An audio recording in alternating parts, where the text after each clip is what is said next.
Kasunod ng panawagan ni Pangulong Bongbong Marcos na repasuhin ang mga minimum wage sa bansa, hiniling ng isang grupo ng mga kawani ng gobyerno na itaas sa 33,000 pesos ang kanilang minimum na buwanang sahod.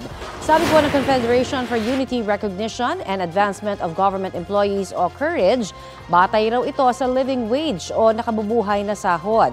Sa ngayon kasi, 13,000 pesos ang pinakamababang buwanang sweldo para sa isang empleyado ng gobyerno.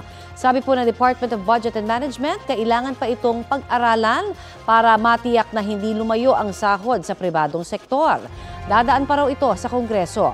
Kung maisa sa batas naman, handa raw ang DBM na hanapan ng pondo ang dagdag sahod.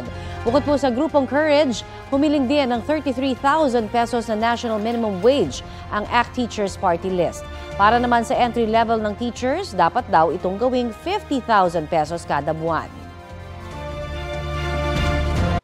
Kapuso, para sa mga maiinit na balita, mag-subscribe sa GMA Integrated News sa YouTube. Sa mga kapuso naman abroad, subaybayan nyo kami sa GMA Pinoy TV at sa www.gmanews.tv.